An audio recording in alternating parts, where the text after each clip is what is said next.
அதிசயங்கள் செய்கிறவர் நம் அருகில் இருக்கிறார். அற்புதங்கள் செய்கிறவர் என்றும் நமக்குள் வசிக்கிறார். யாத்ராம புஸ்தகம் 12ஆம் அதிகாரம் 11வது வசனத்தை கொஞ்சம் வாசிங்க பார்க்கலாம். அதை புசிக்க வேண்டிய விதமாவது, அந்த பஸ்காவை புசிக்க வேண்டிய விதமாவது, நீங்கள் உங்கள் அறைகளில் கச்சை கட்டிக்கொண்டு, நீங்கள் உங்கள் அறைகளில் கச்சையை கட்டிக்கொண்டு, உங்கள் கால்களில் பாதரட்சை தொடுத்துக்கொண்டு, உங்கள் கால்களில் பாதரட்சைகளை தொடுத்துக்கொண்டு, உங்கள் கையில் தடி பிடித்துக் கொண்டும், உங்கள் கைகளிலே தடியை பிடித்துக் கொண்டு அதை தீவிரமாய் அதை புசிக்க வேண்டும். கர்த்தர் சொல்கிறார், எகிப்து தேசத்திலிருந்து நாளைக்கு உங்களுக்கு விடுதலை. 430 வருஷம் அடிமைப்படுத்தின அடிமைத்தனத்திலிருந்து நாளைக்கு உங்களுக்கு விடுதலை. இன்றைக்கு இரவு நீங்கள் பஸ்காவை ஆசரிக்க வேண்டும். அந்த பஸ்காவை ஆசரிக்கும் பொழுது தலைச்சென்பங்களை சங்கரிப்பேன், எகிப்தியரின் தலைச்சென்பிள்ளைகளை.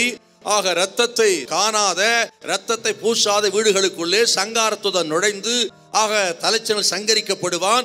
அதிலே நீங்கள் விடுதலையாக்கப்படுவீர்கள். அப்படி விடுதலையாக்கப்படுவதற்கு அடையாளமாக அந்த ராத்திரி நீங்கள் பஸ்காவை ஆசரிக்க வேண்டும். இந்த பஸ்காவை நீங்கள் எப்படி ஆசரிக்க வேண்டும் என்கிற விவரத்தை 12ஆம் அதிகாரம் முழுதும் சொல்லுவார். எப்படி ஆசரிக்கணும்? ஒரு வீட்டுக்கு ஒரு ஆட்டுக்குட்டி தெரிஞ்சுக்கிடணும், அதை அடிக்க வேண்டும். கிண்ணத்தில் ரத்தத்தை பிழிந்து அந்த ரத்தத்தை நிலைக்கால்களிலே ஜன்னல்களே பூச வேண்டும். மத்தியானத்திலே பிற்பகலிலே அதை அடிக்க வேண்டும்.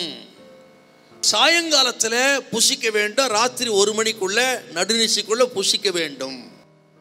இப்படி அந்த பஸ்காவை குடும்பமாக புசிக்கும் போது எப்படி புசிக்க வேண்டும் சொல்றார். எப்படி புசிக்கணுமா? பாதரட்சியை தொடுத்து கொண்டு, இடுப்பில் கச்சையை கட்டி கொண்டு, தடியை பிடித்து கொண்டு புசிக்கணும். ஏன் அப்படி சாப்பிடணும்? இந்த ஆயத்தை எதுக்குன்னா, நாளைக்கு நீங்கள் விடுதலையாக போகிறீர்கள்.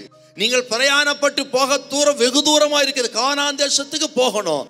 விடுதலையாகிற கூட்டம், கானான் தேசத்துக்கு போகிற கூட்டம் எப்பவும் ஆயத்தமா இருக்கணும். கர்த்தர் சொல்லுகிறார், இந்த நாளிலே இப்படிப்பட்ட கச்சையாக உண்மையை நீங்கள் தரித்து கொண்டால், உத்தமமான வாழ்க்கையை தெரிந்து கொண்டால், கர்த்தர் சொல்கிறார், உங்களுக்கு ஒரு விடுதலை உண்டு. அடிமைத்தனத்திலிருந்து விடுதலை உண்டு, பாவத்திலிருந்து விடுதலை உண்டு, அக்கிரமத்தின் விடுதலை உண்டு, பிசாசின் பிடியிலிருந்து விடுதலை உண்டு. உலகம், மாம்சம், பிசாசு இவர்கள் கர்த்தர் நிரந்தரமான விடுதலை கொடுக்கும்படியாக நீங்கள் உண்மையை, சத்தியத்தை அறையிலே கட்டிக்கொள்ள வேண்டும். ஹல்லேலூயா, ஹல்லேலூயா.